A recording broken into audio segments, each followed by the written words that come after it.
Hello friends, मैं हूं कृष्णा वानखेड़े और आप मेरे साथ देखने वाले हैं सिविल डिप्लोमा का थर्ड ईयर का 5th सेम का एक सब्जेक्ट जिसका नाम है design of steel and RCC structure, जिसे हम शॉर्ट में डीएसआर कहते हैं। अभी आई स्कीम चल रही है, इससे पहले जी स्कीम थी। तो जी स्कीम में design of steel structure and design of RCC structure ये दोनों अलग अलग सब्जेक्ट थे, और यहाँ पे आई स्कीम में एमएसबीटी ने इन दोनों सब्जेक्ट को कंबाइन किया हुआ है, और वो यही कंबाइन सब्जेक्ट हम यहाँ पे देखने वाले हैं।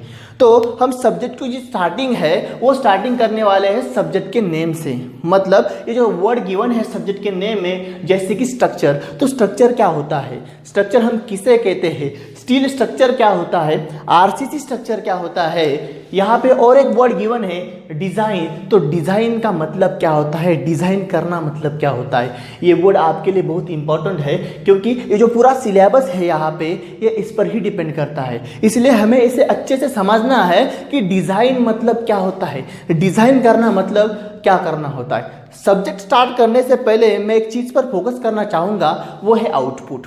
तो यहाँ पे आउटपुट क्या है, और यहाँ पे मैंने एम लिखा है। तो आउटपुट क्या होगा, मतलब आप अगर हमारे साथ पूरे एंड तक बने रहते हैं तो आप इस सब्जेक्ट से क्या सीख पाएंगे। और ये मतलब हमारा जो एम होगा आपको पढ़ाने का वो क्या होगा, इस पर हम डिस्कस करेंगे। तो सबसे पहले जो आउटपुट होगा वो होगा कंसेप्चुअल नॉलेज। कंसेप्चुअल नॉलेज क्या है, यहाँ पे इस पर हम चर्चा करेंगे। तो कंसेप्चुअल नॉलेज, यहाँ पे आरसीसी स्ट्रक्चर है। आरसीसी स्ट्रक्चर कंस्ट्रक्ट करते हुए आपने देखा होगा, आपने स्लैब कंस्ट्रक्ट करते हुए देखा होगा, बीम कंस्ट्रक्ट करते हुए देखा होगा, कॉलम फुटिंग कंस्ट्रक्ट करते हुए देखी होगी। तो वहाँ पे हमने देखा कि जैसे ही बीम कंस्ट्रक्ट, वहाँ पे अगर कंस्ट्रक्शन चल रहा है बीम का, तो वहाँ पे कंक्रीट डाला जाता है, राइट, और उसके साथ ही स्टील डाला जाता है। तो वो स्टील क्यों डाला जाता है, क्या कंक्रीट सफिशिएंट नहीं था लोड को कैरी करने के लिए, स्टील की जरूरत हमें क्यों पड़ी, तो इस पर हम चर्चा करने वाले हैं। कंसेप्चुअल नॉलेज में और क्या आएगा, समझो ये आपका बीम है, ये आपका बीम है। इस बीम में क्या देखा हमने, हम कंक्रीट प्लेस करते हैं और स्टील बार को हम यहाँ पे प्रोवाइड करते हैं, ये हुआ आपका स्टील बार। अब हमने ये भी देखा कि जब बीम कंस्ट्रक्शन चल रहा था तो यहाँ पे एक बार इस तरह से स्ट्रेट होकर और इस तरह से यहाँ पे 45 डिग्री बेंड होकर यहाँ पे एक्सटेंड हो जाता है। इस तरह से आपने बार देखा होगा। इस बार को हम कहते हैं बेंट अप बार। क्या कहते हैं, बेंट अप बार, बीबी। किसकी है पता नहीं। ये जो बेंट अप बार है, यहाँ पे जो बेंट अप बार है, ये बेंट अप बार क्यों प्रोवाइड किया जाता है, ये जो बेंट अप बार हमने प्रोवाइड किया, इसकी जरूरत क्या पड़ी हमें, जो हमने इस बार को बेंड किया और इस तरह से एक्सटेंड किया। और एक चीज आपने देखी होगी, यहाँ पे जो होता है टॉप पे भी बार दिखाई देता है। समझो कि ये आपका सिंपली सपोर्टेड बीम है, यहाँ पे आपको टॉप में भी बार नजर आता है। इस बार को मैं कहता हूं एंकर बार। तो इसे एंकर बार क्यों कहा जाता है और ये बार क्यों प्रोवाइड किया जाता है। इसी के साथ हमने देखा कि जो आपका बार होता है उस बार को रेक्टेंगुलर फॉर्म में बेंड किया जाता है और यहाँ पे इस तरह से वो प्रोवाइड किया जाता है। इस तरह से आपने देखा होगा, उस इस तरह से दिखेगा आपको, रेक्टेंगुलर बार होगा वो प्रोवाइड किया होगा यहाँ पे, जिसे हम क्या कहते हैं, हम उसे स्टीरअप्स कहते हैं। क्या कहते हैं, स्टीरअप्स, राइट। तो यहाँ पे स्टीरअप देखे हमने, ये आपके स्टीरअप्स हुए। तो स्टीरअप्स क्यों प्रोवाइड किए जाते हैं, यहाँ पे और एक टर्म पर मैं फोकस करना चाहूंगा कि जो स्टीरअप्स हैं, इस दो स्टीरअप्स के बीच में कुछ डिस्टेंस है यहाँ पे, तो इस डिस्टेंस को टेक्निकली हम स्पेसिंग कहते हैं। तो ये यहाँ पे देखिए मैंने क्या किया, सेंटर पे स्पेसिंग ज्यादा रखी, सेंटर पे स्पेसिंग ज्यादा रखी, और यहाँ पे जो है एट द सपोर्ट मैंने स्पेसिंग को क्या किया, कम किया। तो फिर ऐसा क्यों किया जाता है। और एक चीज यहाँ पे आपने देखा होगा, at the middle of the beam यहाँ पे बार ज्यादा डाला जाता है, हम उसे एक्स्ट्रा बार कहते हैं। तो यहाँ पे एक्स्ट्रा बार इस तरह से प्रोवाइड किया जाता है, वो मिडल तक ही सीमित होता है, आगे इस तरह यहाँ पे एक्सटेंशन नहीं होता है, यहाँ भी एक्सटेंशन नहीं होगा, लेकिन मिडल पर बार एक्स्ट्रा डाला जाता है। फिर वो क्यों किया जाता है। तो इस तरह के और बहुत से कंसेप्ट है जिस पर हम इस पूरे सब्जेक्ट में फोकस करने वाले हैं। तो ये हुआ आपका पहला आउटपुट, आपको यहाँ से कंसेप्चुअल नॉलेज मिलने वाला है। दूसरा आउटपुट जो होगा वो मेरा होगा सीई मतलब कॉम्पिटिटिव एग्जाम। तो कॉम्पिटिटिव एग्जाम जो बच्चा गवर्नमेंट की प्रिपरेशन करना चाहता है, जैसे कि वैकेंसीज होती है in PWD department, WRD department, WCD department, SSC department, तो डिप्लोमा बेस्ड कुछ वैकेंसीज होती है, कुछ जॉब्स होते हैं गवर्नमेंट के, तो उसके लिए किस तरह से प्रिपरेशन करना चाहिए, उसमें किस तरह से क्वेश्चन पूछे जाएंगे, उन क्वेश्चंस को किस तरह से टैकल करना होगा, इस पर भी हम बात करने वाले हैं। ये बहुत इंपॉर्टेंट है आपके लिए, क्योंकि आपको आफ्टर द डिप्लोमा कोई अगर बच्चा गवर्नमेंट की जॉब चाहता है तो अभी से उसको प्रिपरेशन करना होगा। तो ये हमारा क्या होगा, सेकंड एम होगा आपको कॉम्पिटिटिव एग्जाम की तरफ लेकर जाना। तीसरा जो मेरा एम होगा यहाँ पे वो ये होगा इंटरव्यू। तो जो लास्ट ईयर के बच्चे हैं, थर्ड ईयर के जो बच्चे हैं, तो डिप्लोमा हर एक कॉलेज पर कोई ना कोई कंपनी विजिट करती है। वो कंपनी क्या करती है, वहाँ पे कुछ कैंडिडेट को उनको सेलेक्ट करना होता है, तो वो एक पेपर और एग्जाम कंडक्ट करती है। तो उस पेपर में, उस एग्जाम में टेक्निकल क्वेश्चंस पूछे जाते हैं और कुछ जो पार्ट होता है वो एप्टीट्यूड और रीजनिंग का होता है, मैथमेटिकल पार्ट होता है। वो पेपर अगर आप क्रैक कर लेते हो तो उसके बाद आपको फेस करना पड़ता है, वो है इंटरव्यू। तो इंटरव्यू में टेक्निकली किस तरह से क्वेश्चन पूछे जाते हैं, हो सके अगर हमें टाइम मिला तो जनरल क्वेश्चन किस तरह से होते हैं इंटरव्यू में, इस पर भी हम बात करते रहेंगे। ये हमारा क्या होगा, थर्ड एम होगा और आपका ये थर्ड आउटपुट होगा। अब मैं लास्ट आउटपुट पर बात करूंगा, इसको मैं एम नहीं कहूंगा क्योंकि ये हमारा एम नहीं है, ये आपका आउटपुट होगा। वो ये होगा 100 आउट ऑफ 100। हर कोई बच्चा जो डिप्लोमा को आता है, जो डिप्लोमा कर रहा है, वो इस पर फोकस करता है, उसे ये चाहिए होता है। मैं इस पर फोकस नहीं करूंगा, लेकिन अगर आप मेरे साथ एंड तक बने रहते हो, अगर आप मेरे साथ चलोगे तो ये जो टारगेट है ना, ये आपका ऑटोमेटिकली गेन हो जाएगा। मैं आपको इस तरह से पढ़ाने वाला हूँ यहाँ पे, जो एक समझो मैं समझने वाला हूँ कि जो मेरे सामने बैठा हुआ है, जो मुझे सुन रहा है, वो एक 10th क्लास का बच्चा है या फिर 10th क्लास पास करके वो आया है। तो उसको स्ट्रेंथ ऑफ मटेरियल में क्या कंसेप्ट थी, स्ट्रक्चरल एनालिसिस में क्या कंसेप्ट थी, कंक्रीट टेक्नोलॉजी में क्या कंसेप्ट थी, उसे कुछ भी पता नहीं है। तो वो जो कंसेप्ट लगेंगे, जो सॉम में होगी, स्ट्रक्चरल एनालिसिस में होगी, कंक्रीट टेक्नोलॉजी में होगी, तो वो सब में यहाँ पे क्लियर करने वाला हो और कंसेप्ट के साथ ही आपको ये सब्जेक्ट पढ़ाने वाला हो। तो डोंट वरी, अगर आप समझ रहे होगे कि मुझे पिछला वाला कुछ याद नहीं है या फिर मैंने अच्छे से किया नहीं है, तो मैं यहाँ पे सब कुछ क्लियर कर दूंगा। ये हो सकता है कि जो थ्योरेटिकल पार्ट्स होगा हमारा, उसमें जो वीडियोस होंगे थोड़े लेंदी हो जाएंगे, यहाँ पे ज़रा से लेंदी हो जाएंगे, तो आपको वो एडजस्ट करना होगा। ये जो 100 आउट ऑफ 100 का टारगेट है, ये आपका ऑटोमेटिकली गेन होने वाला है, इसकी गारंटी मैं देता हूँ अगर आप ये लेक्चर एंड तक देखते हो। और दूसरी बात, आप मैं जैसा कहूँगा उस तरह से अगर आप मेहनत करते हो तो ये टारगेट आपका ऑटोमेटिकली गेन हो जाएगा। मैं इस पर क्यों फोकस नहीं कर रहा हूँ, क्योंकि मुझे पता है अगर कोई बच्चा है, उस बच्चे को अगर 40 मार्क्स आते हैं डिप्लोमा में, लेकिन अगर उसके पास ये कंसेप्चुअल नॉलेज होता है, ये कंसेप्चुअल नॉलेज होता है, तो उसके जो चांसेस होते हैं जॉब पाने के, वो 90% से ज़्यादा होते हैं, ग्रेटर देन 90% होते हैं। क्योंकि कोई इस 40 को नहीं पूछेगा या फिर 100 को नहीं पूछेगा, आगे चलकर पूछेगा तो किसको, इस कंसेप्चुअल नॉलेज को। अगर आपको इंटरव्यू फेस करना हो तो इस तरह से क्वेश्चन आएंगे।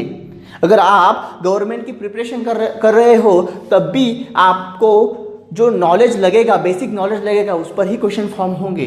तो इसीलिए मैं कह रहा हूँ कि मैं इस पर फोकस नहीं करने वाला हूँ।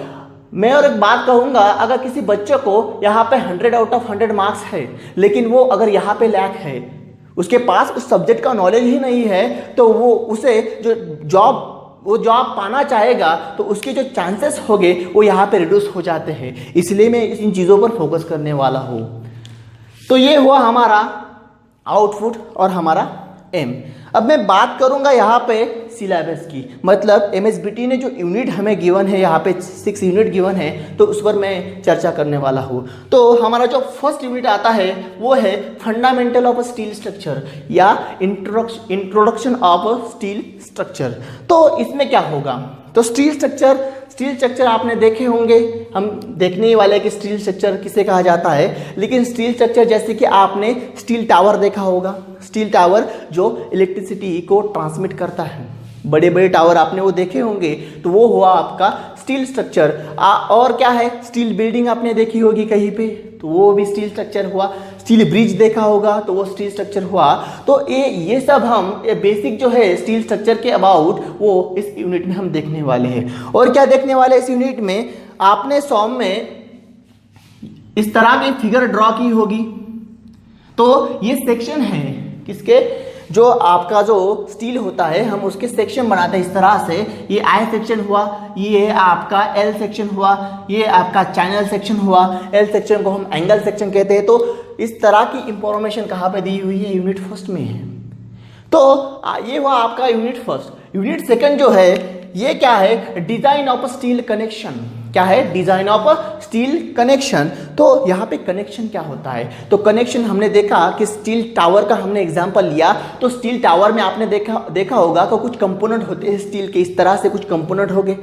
इन कंपोनेंट को क्या किया जाता है, कनेक्ट किया जाता है बोल्ट या फिर वेल्ड से। यहाँ पे इस तरह से कनेक्शन होगा, इसमें बोल्ट डाला जाएगा और यहाँ इसको हम बोल्टिंग कहेंगे, या फिर इसे वेल्ड से कनेक्ट किया जाएगा। तो ये जो कनेक्शन होगा यही हम इसमें देखने वाले हैं। तो यहाँ पे कनेक्शन में हम डिजाइन देखने वाले हैं, मतलब क्या देखने वाले हैं, यहाँ पे जो हम कनेक्शन कर रहे हैं तो इस कनेक्शन की स्ट्रेंथ क्या होगी, मतलब ताकत क्या होगी।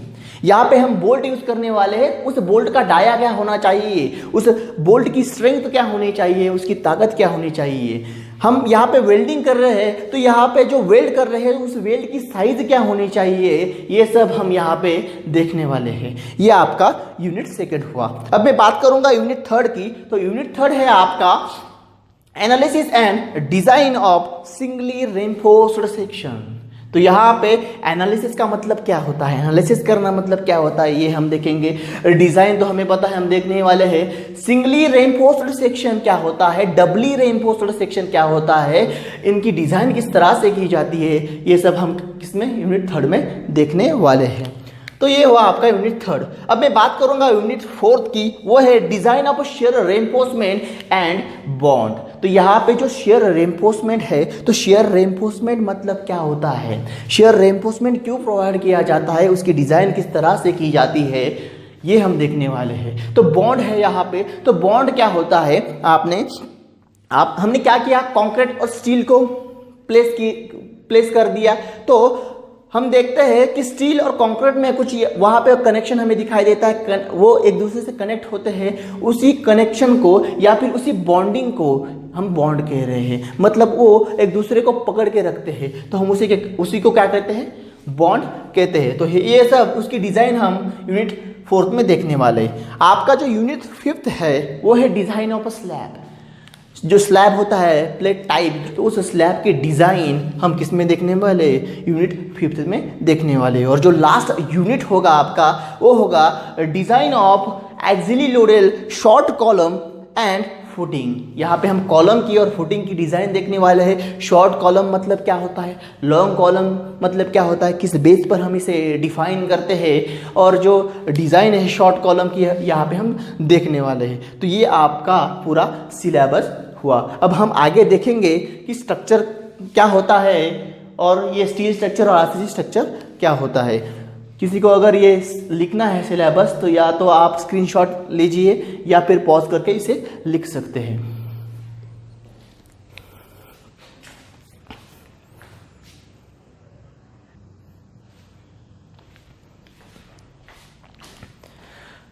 तो हम यहाँ पे देखने वाले हैं कि स्ट्रक्चर का मीनिंग क्या होता है, स्ट्रक्चर हम किसे कहते हैं। तो स्ट्रक्चर के एग्जाम्पल हम देखेंगे और एग्जाम्पल से उसकी डेफिनेशन को समझेंगे। तो स्ट्रक्चर कौन कौन से होते हैं, बिल्डिंग स्ट्रक्चर हुआ, डैम स्ट्रक्चर है, आपका ब्रिज स्ट्रक्चर है, स्टील टावर एक स्ट्रक्चर है।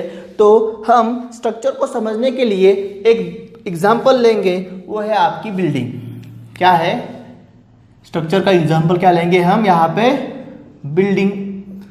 अब बिल्डिंग कंस्ट्रक्शन आपने देखा होगा, क्या क्या कंपोनेंट होते हैं उसमें, स्लैब होता है, क्या होता है, स्लैब, बीम, कॉलम, फुटिंग। तो यहाँ पे स्लैब होता है सबसे टॉप में, यह हुआ आपका स्लैब जो प्लेट फॉर्मेट में होता है। इस तरह से आपको कुछ दिखाई देगा, वो ये आपका क्या हुआ, स्लैब हुआ। इसके नीचे होता है वो होता है बीम। स्लैब के नीचे क्या होता है? बीम, जिसे हम हॉरिजॉन्टल मेंबर कहते हैं। स्लैब के नीचे जो होता है वो बीम होता है। जो वर्टिकल मेंबर होता है जो बीम को सपोर्ट करता है वो होता है आपका कॉलम। क्या होता है? कॉलम। तो ये जो बीम को सपोर्ट कर रहा है वो क्या है? कॉलम है। और लास्ट में जो अंडरग्राउंड पार्ट होता है कंक्रीट का या फिर स्ट्रक्चर या फिर बिल्डिंग का, वो होती है आपकी फुटिंग। क्या होती है? फुटिंग होती है। ये समझो ग्राउंड लेवल है। तो ये हुए कंपोनेंट ऑफ द बिल्डिंग या फिर किसी स्ट्रक्चर के कंपोनेंट हुए। तो यहाँ पे कंपोनेंट कौन कौन से हैं? स्लैब है, बीम है, कॉलम है, फुटिंग है। तो ये स्ट्रक्चर फैमिली की तरह होता है। जैसे कि आपकी फैमिली है, फैमिली में कुछ मेंबर्स होते हैं। आपके फैमिली समझो माता पिता है, भाई बहन है। तो ये अगर मैं उस इंडिविजुअल व्यक्ति की अगर बात करता हूँ, किसी इंडिविजुअल व्यक्ति की अगर मैं वहाँ पे इन फैमिली में बात करता हूँ तो हम उसे मेंबर कहते हैं। उसी तरह इस स्ट्रक्चर में अगर कोई इंडिविजुअल कंपोनेंट होता है, उस इंडिविजुअल कंपोनेंट को भी हम क्या कहते हैं? मेंबर कहते हैं। तो फुटिंग एक इंडिविजुअल कंपोनेंट हुआ, कॉलम एक इंडिविजुअल कंपोनेंट हुआ, बीम स्लैब अलग अलग कंपोनेंट हुए। तो इस इंडिविजुअल कंपोनेंट को मैं क्या कह रहा हूं? मैं मेंबर कह रहा हूं। जैसे कि हम फैमिली के इंडिविजुअल जो व्यक्ति होता है उसे मेंबर कहते हैं। मेंबर, या फिर मैं इसे कंपोनेंट भी कह सकता हूं। कंपोनेंट। तो फुटिंग एक मेंबर है, कॉलम एक मेंबर है या फिर कंपोनेंट है, बीम स्लैब है, क्या है? मेंबर है। यहाँ पे ये तो बात मुझे क्लियर होगी कि हम इसे मेंबर कह रहे हैं या फिर कंपोनेंट कह रहे हैं। अब और एक बात है यहाँ पे कि जो स्लैब है, स्लैब किस पर रेस्ट है? स्लैब रेस्ट है आपका बीम पर। जो स्लैब पर लोड आने वाला होता है या फिर जो स्लैब का खुद का वेट होता है, जो लोड होता है, वो किस पर ट्रांसफर करता है? स्लैब बीम पर ट्रांसफर करता है। स्लैब का जो लोड है वो बीम पर ट्रांसफर करता है। बीम जो है, बीम का या उस पर आने वाला जो लोड है, बीम पर आने वाला जो लोड है वो कॉलम पर ट्रांसफर करता है। और जो कॉलम है आपका, ये कॉलम क्या करता है? फुटिंग पर लोड ट्रांसफर करता है। और जो आपकी फुटिंग होती है वो लोड ट्रांसफर करती है कहाँ पे? हार्ड स्ट्राटा पे। किस पर? हार्ड स्ट्राटा पे। हार्ड स्ट्राटा क्या होता है? ऐसा स्ट्राटा जिसकी जो बेरिंग कैपेसिटी है, लोड कैरिंग कैपेसिटी वो ज़्यादा होती है। फॉर एग्जांपल रॉक स्ट्राटा, उसे हम हार्ड स्ट्राटा कहते हैं। तो हुआ क्या यहाँ पे? स्लैब क्या कर रहा है? बीम को क्या कर रहा है? लोड ट्रांसफर कर रहा है। मतलब ये जो बीम है स्लैब को सपोर्ट कर रहा है। सपोर्ट कर रहा है मतलब भाई तू रुक ऊपर, मैं हूं नीचे। कौन बोल रहा है? बीम बोल रहा है, तू टेंशन मत ले। कौन कहता है? बीम कहता है। मतलब बीम स्लैब को क्या करता है? सपोर्ट करता है। जो बीम है लोड किस पर ट्रांसफर करता है? कॉलम पर। मतलब ये कॉलम इसका किसका? बीम का सपोर्ट हुआ, राइट। और जो फुटिंग है ये किसका सपोर्ट हुई? कॉलम का सपोर्ट। तो हमें ये बात पता चली कि जो स्लैब है बीम पर क्या कर रहा है? लोड ट्रांसफर कर रहा है। तो अब ये फिनोमेना समझने के बाद हम डेफिनेशन की तरफ जाएंगे कि स्ट्रक्चर की डेफिनेशन क्या कह रही है। Any arrangement. अब मैंने क्या किया? इसको, इस स्लैब को, बीम को, कॉलम को, फुटिंग को इस तरह से अरेंज किया ताकि उन पर आने वाला जो लोड है वो क्या करे? उनके पर्टिकुलर जो सपोर्ट है उनको ट्रांसफर करे। मतलब स्लैब बीम को ट्रांसफर करे, बीम कॉलम, कॉलम फुटिंग को, और फुटिंग किसको? हार्ड स्ट्राटा को। तो मैंने क्या किया? इन कंपोनेंट को, इन मेंबर को इस तरह से अरेंज किया ताकि वो जो लोड उन पर आने वाला है वो हार्ड स्ट्राटा तक क्या करे? सेफली ट्रांसफर करे। तो उसी अरेंजमेंट को, जो मैंने अरेंजमेंट यहाँ पे की है, उसी अरेंजमेंट को मैं क्या कहता हूँ? स्ट्रक्चर कहता हूँ। तो यहाँ पे स्ट्रक्चर की डेफिनेशन क्या बताती है? any arrangement of a members or component, any arrangement of a members or component that can transfer the load acting upon it, that can transfer the load acting upon it to the its support safely। मतलब मुझे component की और member की इस तरह से arrangement करनी होगी, इस तरह से अरेंज करनी होगी कि उन पर जो आने वाला लोड है, जो लोड उन पर आने वाला है वो लोड क्या करे? वो सेफली ट्रांसफर करे। किसको? सपोर्ट को। तो उसी अरेंजमेंट को मैं क्या कहता हूँ? स्ट्रक्चर कहता हूँ। स्ट्रक्चर की डेफिनेशन आपको समझ में आई होगी कि स्ट्रक्चर क्या है? एक अरेंजमेंट है, कुछ भी नहीं है। स्ट्रक्चर मतलब अरेंजमेंट होती है। किसकी अरेंजमेंट होती है? कंपोनेंट की अरेंजमेंट होती है, मेंबर्स की अरेंजमेंट होती है। लेकिन मुझे उन उसको इस तरह से अरेंज करना होगा, उन पर आने वाला जो लोड होगा वो सेफली सपोर्ट तक चला जाए। मतलब यहाँ पे स्लैब और बीम कॉलम फुटिंग को मैंने इस तरह से अरेंज किया, उन पर जो आने वाला लोड है यहाँ पे हर स्टार्टर को चला जाए। उसी अरेंजमेंट को मैं क्या कह रहा हूँ, यहाँ पे स्ट्रक्चर कह रहा हूँ। तो ये हो गया आपका स्ट्रक्चर। अब स्टील स्ट्रक्चर क्या है? स्टील स्ट्रक्चर का एग्जांपल मैंने आपको बताया था कि जो स्टील टावर होता है, स्टील बिल्डिंग होती है, वो क्या हुए, स्टील स्ट्रक्चर के एग्जांपल हुए। अब उसी से हम डेफिनेशन को जानेंगे। आपने स्टील टावर देखा, स्टील टावर में जो आपका अपर पार्ट होता है, ग्राउंड के ऊपर का जो पार्ट होता है, वो पार्ट किससे बना होता है, स्टील से बना हुआ होता है। लेकिन जो फुटिंग होती है, जो फाउंडेशन होता है उस स्टील टावर का, स्टील टावर मतलब वो टावर जो हमने देखा कि बड़ा बड़ा वाला जो टावर था जो इलेक्ट्रिसिटी ट्रांसमिट कर रहा था, हम उसे स्टील टावर कह रहे हैं। तो स्टील टावर जो है आपका, वो स्टील जो अपर पार्ट है उसका किससे बना हुआ होता है, स्टील कंपोनेंट से बना हुआ होता है। लेकिन जो फुटिंग होती है उसकी, वो बनी हुई होती है आरसीसी से या फिर कंक्रीट से। तो मैं फिर भी उसे क्या कह रहा हूँ, स्टील स्ट्रक्चर कह रहा हूँ।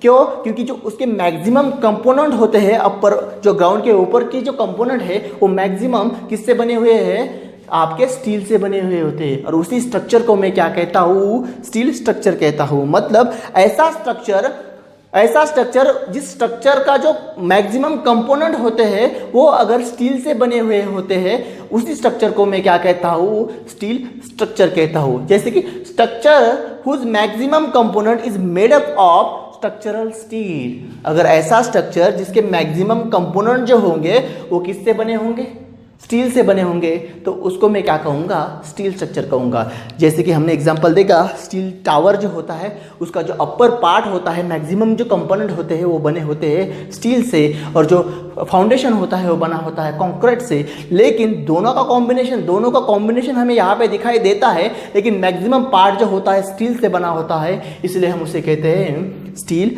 स्ट्रक्चर। अब स्टील स्ट्रक्चर का एग्जाम्पल क्या है, यहाँ पे स्टील स्ट्रक्चर का एग्जाम्पल है steel tower, still water tank, steel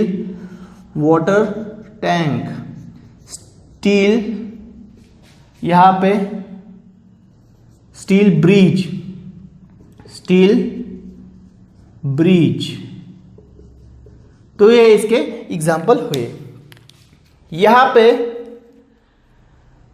अब मैं बात करूंगा आरसीसी स्ट्रक्चर की। तो आरसीसी स्ट्रक्चर क्या है, तो यहाँ पे सिमिलरली डेफिनेशन बनती है जैसे कि हमने स्टील स्ट्रक्चर की देखी। तो स्टील स्ट्रक्चर में हमने देखा कि मैक्सिमम कंपोनेंट अगर स्टील के बने हुए हैं तो स्टील स्ट्रक्चर, अगर मैक्सिमम कंपोनेंट अगर आरसीसी से बने होते हैं, जैसे कि आपकी आरसीसी बिल्डिंग होती है, आप देखते हैं जो आपका कॉलम है, आपका बीम है, आपका स्लैब है, फुटिंग है, इसमें आरसीसी ही होता है। तो उस बिल्डिंग को हम क्या कहते हैं, आरसीसी स्ट्रक्चर कहते हैं। आरसीसी का मीनिंग क्या होता है, यहाँ पे आरसीसी मतलब रेनफोर्स्ड सीमेंट कंक्रीट। ये रेनफोर्स्ड सीमेंट कंक्रीट क्या होता है, ये हम डिटेल में देखने वाले हैं, लेकिन यहाँ पे फिलहाल जान लीजिए कि आरसीसी मतलब इस तरह का कंक्रीट होता है जिसमें हम क्या करते हैं, स्टील बार को प्लेस करते हैं। मतलब कंक्रीट में अगर मैं स्टील बार डाल रहा हूँ तो हम उसे क्या कहते हैं, आरसीसी यानी कि रेनफोर्स्ड सीमेंट कंक्रीट कहते हैं। तो इसका एग्जांपल, इसकी डेफिनेशन इस तरह से लिख लीजिए कि structure whose maximum component is made up of RCC, हम उसे क्या कहेंगे, आरसीसी स्ट्रक्चर। इसका एग्जाम्पल क्या है, आरसीसी बिल्डिंग,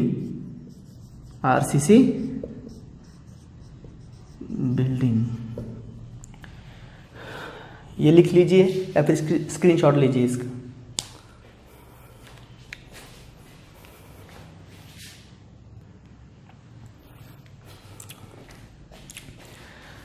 तो अब हम बात करेंगे कि एनालिसिस का मतलब क्या होता है, एनालिसिस करना मतलब क्या होता है। अब हम जाएंगे सॉम की तरफ और एग्जांपल से ही जानेंगे कि एनालिसिस क्या होता है। सॉम में आपने देखा होगा इस तरह का स्ट्रक्चर आपको दिया जाता था, इस तरह का सपोर्ट दिया जाता था, हम इसे सिंपली सपोर्टेड कहते हैं। सिंपली सपोर्टेड ये बीम हुआ, बीम को इस तरह से शो किया जाता है वन लाइन से। तो ये आपका सिंपली सपोर्टेड बीम है। इस पर समझो यहाँ पे लोड अप्लाई था W एट द सेंटर, जो बीम है आपका, बीम के सेंटर पे समझो क्या है, W लोड एक्ट है। ये सपोर्ट A हुआ, ये सपोर्ट आपका B हुआ। तो ये स्ट्रक्चर आपने सॉम में देखा होगा या फिर स्ट्रक्चरल एनालिसिस में देखा होगा। यहाँ पे जो लोड है, लोड के कारण यहाँ पे आपने रिएक्शन फाइंड की थी इस तरह से RA एंड RB आपने किया था। क्या लोड के अकॉर्डिंग हमने क्या किया, यहाँ पे रिएक्शन कितनी आएगी इस सपोर्ट पे और इस सपोर्ट पे कितनी रिएक्शन आएगी ये हमने फाइंड किया था। तो यहाँ पे जो रिएक्शन आती है वो क्या आती है W/2 और यहाँ पे क्या आती है W/2। हाफ हाफ ट्रांसफर हो रहा है ये लोड इस सपोर्ट पे एंड उस सपोर्ट पे, राइट। ये हुई आपकी रिएक्शन। और एक बात यहाँ पे लोड के कारण होता क्या है, ये जो आपका मेंबर है लोड के कारण ये डिफ्लेक्ट होने लगता है। यहाँ पे डिफ्लेक्शन आपको दिखाई देगा, ये भी आपने देखा होगा, इसे हम बेंडिंग कह रहे हैं। तो यहाँ पे सेंटर पे मुझे ज़्यादा बेंडिंग नज़र आ रही है, ज़्यादा डिफ्लेक्शन नज़र आ रहा है। तो ये भी वैल्यू हमने कैलकुलेट की थी, तो वो वैल्यू क्या थी यहाँ पे bending moment, maximum bending moment वो कितनी आती थी WL/4। ये भी हमने देखा। यहाँ पे मैंने क्या किया, लोड के अकॉर्डिंग मैंने रिएक्शन फाइंड की, लोड के अकॉर्डिंग मैंने बेंडिंग मोमेंट फाइंड की। हम और एक चीज़ फाइंड करते थे, वो था आपका शेयर फोर्स। क्या शेयर फोर्स, वो भी हम लोड के अकॉर्डिंग ही फाइंड करते थे। तो यहाँ पे मैंने लोड के अकॉर्डिंग क्या क्या फाइंड किया, मैंने फाइंड किया यहाँ पे रिएक्शन फोर्स, मतलब रिएक्शन क्या फाइंड किया, रिएक्शन फोर्स, शेयर फोर्स और बेंडिंग मोमेंट। क्या फाइंड किया, बेंडिंग मोमेंट। तो अगर मैं लोड के कारण कितना रिएक्शन यहाँ पे डेवलप हो रही है, कितना शेयर फोर्स डेवलप हो रहा है, कितनी बेंडिंग मोमेंट डेवलप हो रही है, अगर मैं ये फाइंड करता हूँ मतलब मैं उस बीम को एनालाइज करता हूँ और उसी को हम क्या कहते हैं, एनालिसिस कहते हैं। एनालिसिस करना मतलब क्या करना, लोड के अकॉर्डिंग कितनी रिएक्शन डेवलप हो रही है, कितना शेयर फोर्स डेवलप हो रहा है, कितनी बेंडिंग मोमेंट डेवलप हो रही है, इसको फाइंड करना, इन तीन चीज़ों को फाइंड करना मतलब क्या हुआ आपका एनालिसिस। एनालिसिस मतलब क्या हुआ, it means finding the internal forces. ये जो रिएक्शन फोर्स है, शेयर फोर्स है, बेंडिंग मोमेंट है, ये इंटरनली डेवलप होते हैं। जैसे कि आपका जो लोड होगा वो एक्सटर्नली अप्लाई किया होगा, लेकिन ये जो होंगे ये इंटरनली डेवलप होंगे, इसीलिए इनको इंटरनल फोर्स कहा जाता है। ये जो है ना रिएक्शन फोर्स, शेयर फोर्स। तो डेफिनेशन क्या कह रही है यहाँ पे, it means analysis means finding the internal forces such as reaction force, shear force, bending moment. यहाँ पे जो है अगर मैं कहीं पे ट्विस्टिंग फोर्स लगाता हूँ तो उसके कारण जो मोमेंट जनरेट होती है मैं उसको कहता हूँ ट्विस्टिंग मोमेंट। तो ये सब फाइंड करना of various members caused by load, ये इंपॉर्टेंट है। लोड के कारण कितनी रिएक्शन, कितना शेयर फोर्स, कितनी bending moment and twisting moment generate होती है, ये एनालाइज करना हम उसे कहते हैं एनालिसिस। तो एनालिसिस आपको समझ में आई। अब मैं बात करूंगा डिजाइन करना मतलब क्या होता है। तो डिजाइन के लिए हम फिर से एक एग्जांपल लेंगे और एग्जांपल से ही इसे समझेंगे कि डिजाइन की डेफिनेशन क्या बनती है। तो मेरे पास एक फैमिली है, उस फैमिली में एक भाई है, एक बहन है और एक माँ है। एक भाई, बहन और एक माँ। ये है माँ, ये है उसकी बेटी, छोटी बेटी जिसकी उम्र है 10 ईयर। माँ की उम्र है समझो 35 ईयर। और एक भाई जो है इस माँ का और एक बेटा है वो है समझो 15 ईयर का। ये है 15 ईयर का। अब यहाँ पे हो क्या रहा है, ये जो बेटा है वो क्या कर रहा है, किसी वेल पे गया, बावड़ी पे, और वहां पे वो क्या कर रहा है, पानी भर रहा है। तो उसके पास 2 पॉट है। एक पॉट जो है वो है 20 लीटर का, उसके पास 2 पॉट है, एक है 20 लीटर का और एक छोटा है जो है 5 लीटर का। 20 लीटर और 5 लीटर। अब मैं इनको माँ बेटी को क्या कर रहा हूँ, साइज से डिनोट कर रहा हूँ। मैं कह रहा हूँ कि ये बड़ी साइज है और मैं ये कह रहा हूँ कि ये छोटी साइज है। यहाँ पे वो स्मॉल साइज हुई और ये बिग साइज हुई। ये बड़ी साइज और वो क्या हुई, स्मॉल साइज से मैं डिनोट कर रहा हूँ। अब ये क्या करता था, एक पॉट भरता था और इन दोनों में से किसी एक को आवाज देता था। क्या करता था, एक पॉट भरता था, पानी भरने के बाद वो क्या करता था, इनमें से एक को क्या करता था, आवाज देता था। अब उसने क्या किया, ये जो 5 लीटर का जो पॉट है वो फिल किया। क्या किया, 5 लीटर का पॉट क्या किया, फिल किया। अब ये दोनों में से किसको आवाज़ देगा, क्योंकि ये अब 5 लीटर का पॉट है तो उसके हिसाब से उसको आवाज़ देना होगा। अब दोनों में से किसी एक को बुलाना है और उसके बाद ये भरना है, फिर किसी और को बुलाना है, तो वो यहाँ पे किसको आवाज़ देगा, वो अपने छोटी बहन को आवाज़ देगा। किसके लिए, इस 5 लीटर के लिए। मैंने क्या किया, ये 5 लीटर का लोड है, ये इससे कम है, तो कम लोड के लिए मैंने कम साइज चुनी। यहाँ पे मैंने छोटी साइज यहाँ पे चुन ली है। तो यहाँ पे हमने देखा कि जो अब मैं वो बच्चा क्या करता है, 20 लीटर का पॉट को फिल करता है। तो 20 लीटर के पॉट अगर वो फिल करता है तो फिर अब उसे किसे आवाज़ देनी होगी, वो किसे आवाज़ देगा, यहाँ पे वो यहाँ पे आवाज़ देगा तो बड़ी वाली साइज को, मतलब माँ को। तो यहाँ से हमें ये पता चलता है जैसे ही लोड बढ़ा उसने क्या किया, यहाँ पे साइज भी बढ़ा दी। यहाँ पे उसने क्या किया, जैसे ही लोड बढ़ा तो उसने साइज भी बढ़ा दी। अगर ये 20 लीटर का जो पॉट था, अगर इस पर अगर वो रख देता तो क्या वो कैरी कर पाती, नहीं कर पाती। तो इसी से हमें डिज़ाइन की डेफिनेशन समझ में आती है। यही बच्चा हमें डिज़ाइन की डेफिनेशन बताएगा।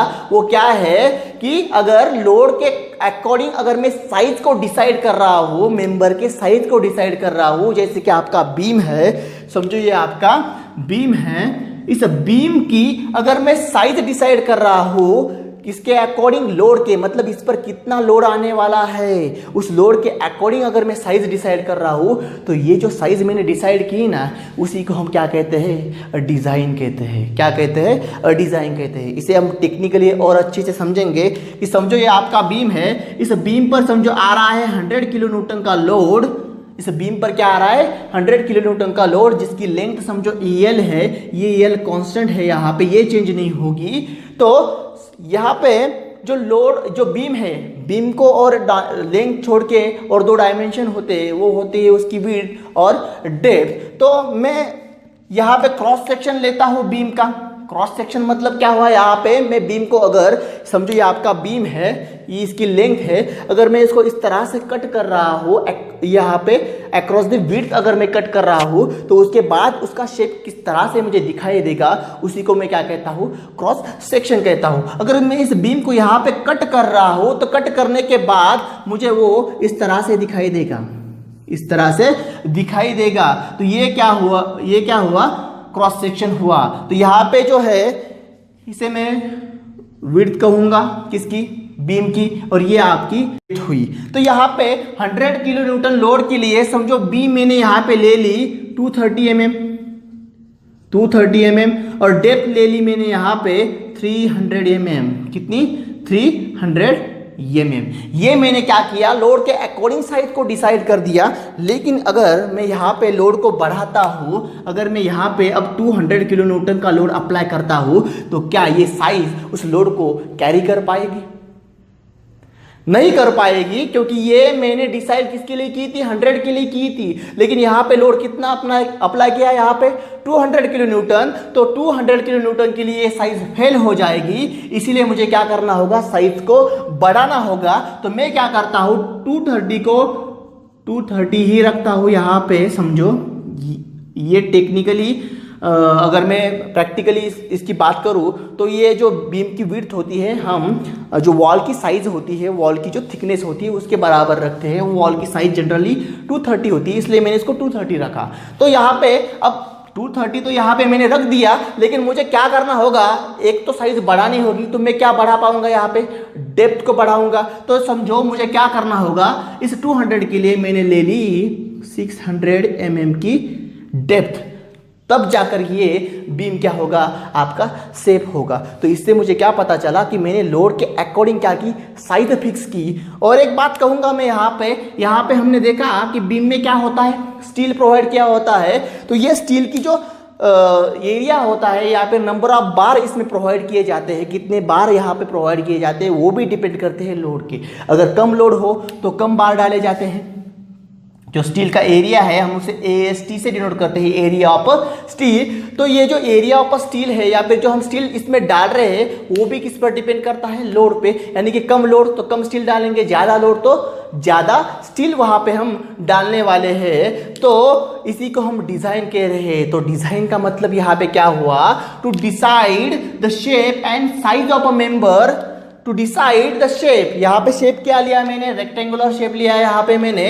तो decide the shape and size of a member, member की साइज क्या होनी चाहिए, उसका शेप क्या होना चाहिए।